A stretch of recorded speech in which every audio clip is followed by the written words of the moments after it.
सुनाओ वारी energies limited अभी 3418 रुपए 70 पैसे का प्राइस है, लेकिन यहाँ पर मैं बता दूं 14.31% नहीं बल्कि 16% की तेजी के साथ क्लोजिंग हुई है। लगभग लगभग 3500 के आसपास की क्लोजिंग हमें देखने को मिली है एंड ये स्टॉक लगातार भागे जा रहा है। क्या 4800 रुपए का टारगेट यहाँ पर पूरा होने वाला है? तो 3421 या कह सकते हैं उससे ज्यादा का प्राइस हमें आज क्लोजिंग में मिल गया। 46% से ज्यादा की हमें जो तेजी है वो देखने को मिल रही है अगर हम देखें लिस्टिंग प्राइस के बाद। 2338 का जो लोअर प्राइस है वहां से अभी का प्राइस देखेंगे तो अच्छा खासा रिटर्न आपको मिल गया। अगर आपको आईपीओ भी नहीं मिला था तो कोई बात नहीं, आईपीओ के बाद भी यहाँ पर रिटर्न आपका बनता हुआ नजर है। 4800 का जो प्राइस है उसमें आधा प्राइस तो यहाँ पर आ चुका है। जब हमने बात करी थी 2400 पर, तो यहाँ पर मैं आपको बता रहा था कि किस तरीके से यहाँ पर इसकी वैल्यू बढ़ना चाहिए। इन 15 टाइम पर ट्रेड करना चाहिए प्राइस टू बुक वैल्यू पर। एंड वारी एनर्जीज में कोई रॉकेट साइंस दौड़ाने की जरूरत थी ही नहीं। अगर आप थोड़ा सा फंडामेंटली यहाँ पर जो है ना रिसर्च करते इसके ऊपर and price to book value भी अगर आप देखते तो यहाँ पर आपको समझ में आया था कि वारी एनर्जीज में जगह बहुत है अभी तेजी की। बट यहाँ पर आपके सामने आज एक भयानक तेजी देखने को मिली है। एक अच्छा खासा एक बिग कैंडल आपको देखने को मिला है। ऊपरी ओर से थोड़ा सा प्रॉफिट बुकिंग हुई है। 3563 का प्राइस यहाँ पर आ गया था एंड वहां से इसीलिए यहाँ पर थोड़ा सा दबाव में आए। थोड़ा बहुत तो बेच कर निकलेंगे लोग, थोड़ा बहुत तो बेच कर निकलेंगे। एक ही दिन में अगर आप 16% की तेजी देख लेंगे, इवन 20% का अपर सर्किट पर क्लोज होना, क्योंकि एक बड़ा स्टॉक बन चुका है। 90,000 करोड़ के ऊपर का मार्केट कैप निकल गया है, तो एक बड़े स्टॉक में ही आ चुका है। एक लार्ज कैप स्टॉक बनने जा रहा है या ऑलमोस्ट बन चुका है। वो यहाँ पर ना एकदम 20% ऊपर तेजी के साथ क्लोजिंग होना एक इम्पॉसिबल जैसी चीज लगती है। जितना और बड़ा होगा 20% की तेजी के आसपास का क्लोजिंग मिलना, वो बहुत बहुत बड़ी बात हो जाती है। तो यहाँ पर लमसम लमसम उसी के आसपास की क्लोजिंग हुई है, तो ये फैक्टर रहे हैं कुछ।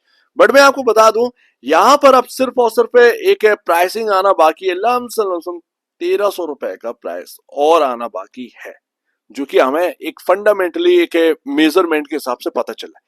यानी कि आधा तो भाग हमने पूरा कर लिया। 2400 से अगर आप देखेंगे 600 और समथिंग समथिंग 1000 1100 के आसपास पॉइंट हमने जो है वो कमा लिए इस स्टॉक से। लेकिन अभी भी 1300 पॉइंट और आना बाकी है। क्या वो अभी आ जाएंगे या फिर टाइम लगेगा, ये देखने वाली बात है। तो आज एबीबी इंडिया के नंबर आए, नंबर अच्छे थे, लेकिन स्टॉक जो है वो बढ़ नहीं पाया। वो बढ़ इसलिए नहीं पाया क्योंकि ऑलरेडी आप देखें कैपिटल गुड मार्केट बहुत ऊपर, बहुत बहुत ऊपर है। आप देखें सीमेंस ऊपर हाईएस्ट साइड हमें ट्रेड करते हुए दिख रहा है। एबीबी इंडिया तो और भी ज्यादा वैल्यू यहाँ पर एंजॉय कर रहा है। वारी एनर्जीज भी यहाँ पर जो है ना महंगा हो रहा है। लेकिन हम किसको देखकर ये समझ रहे हैं कि 4800 का प्राइस इस स्टॉक के अंदर होना चाहिए, एक रीजनेबल प्राइस लगता है। वो देख के समझ में आ रहा है। एबीबी इंडिया को देखकर समझ में आ रहा है, सीमेंस लिमिटेड को देखकर समझ में आ रहा है। इन सबको देखकर ही यहाँ पर समझ में आ रहा है कि वॉरी एनर्जीज का प्राइसिंग जो है वो कम से कम 4800 रुपए का होना चाहिए। आना है या नहीं आना है ये बात की बात है। जो होल्ड कर रहे हैं वो इस बात को समझें, लेकिन जो आज लिए हैं आप शॉर्ट टर्म वाले हैं, ध्यान रखिएगा।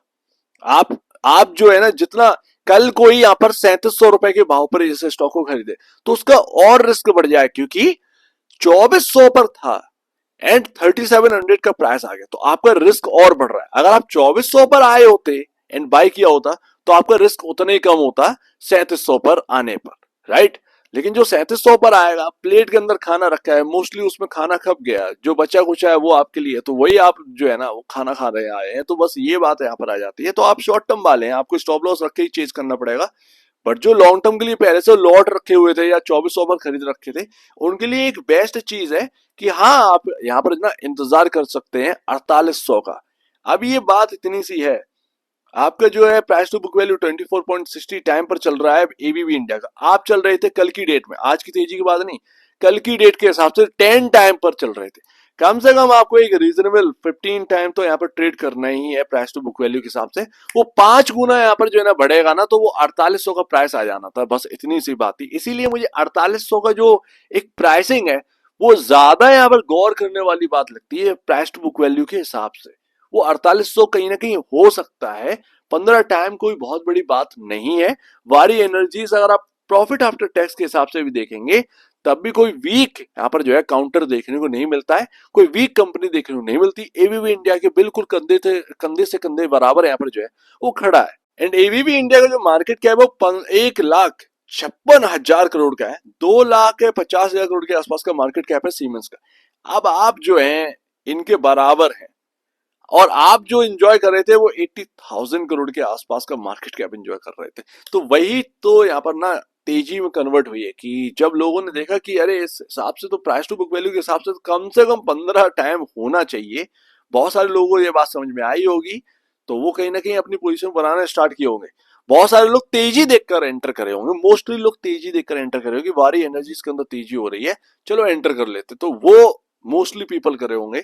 बट फंडामेंटल शायद प्राइस टू बुक वैल्यू देखकर शायद ही कोई एंटर किया हो। तो प्राइस टू बुक वैल्यू के हिसाब से अभी भी 1300 का जो एक शेयर प्राइस बढ़ना है वो बाकी है।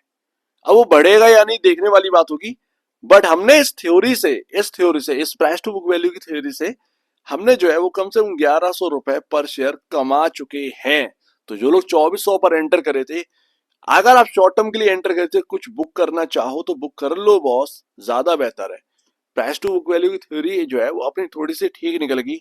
अगर ये 1300 रुपए और बढ़ गया तो बचे कुछ शेयर से कमा लीजिएगा, लेकिन अभी जो है ना वो 1100 आना ये बहुत बड़ी बात थी।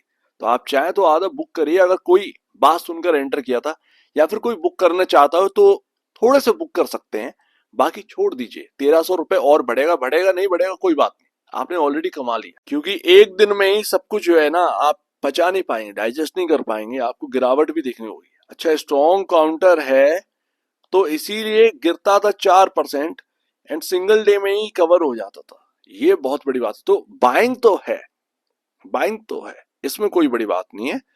लेकिन देखते हैं यहाँ पर, देखते हैं, आज तो अच्छी खासी तेजी हुई है, जो अभी तक नहीं हुई थी वो आज की डेट में हुई। क्या यहाँ से 4000 की तरफ बढ़ रहे हैं, 4000 भी अगर आ जाते तो भी एक अच्छी बात है। नहीं आता है 4600 4700 4800 तो कोई कोई कोई वो बात नहीं रह जाती कि अरे ठीक है। लेकिन फिर भी जो है ना कमाई काफी हो गई, तो ये बात सीधी सी बात है, हाथ में बहुत कुछ आ गया।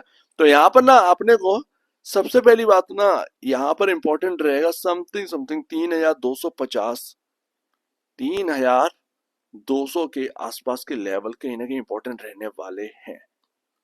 लेट्स सी, देखते हैं। अब साइकोलॉजिकल लेवल की बात करूं तो वैसे तो 3000 के आसपास कोई भी स्टॉक हो, 1000 2000 3000 4000 ये तो इंपॉर्टेंट लेवल होते ही हैं। चाहे आप 100 पर 99 पर भी हो ना कोई स्टॉक, तो उसके लिए 100 रुपए काफी इंपॉर्टेंट लेवल हो, क्योंकि वो 3 डिजिट में जाने वाला है।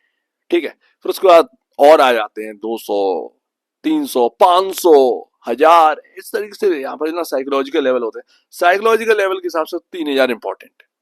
तो अगर कोई गिरावट आती हुई है 3-4% की, तो देखना ये होगा कि घूम रहा है क्या 3200 3000 के आसपास से घूम रहा है या नहीं घूम रहा है, तो ये देखना होगा। ये ना काफी इंपॉर्टेंट होगा।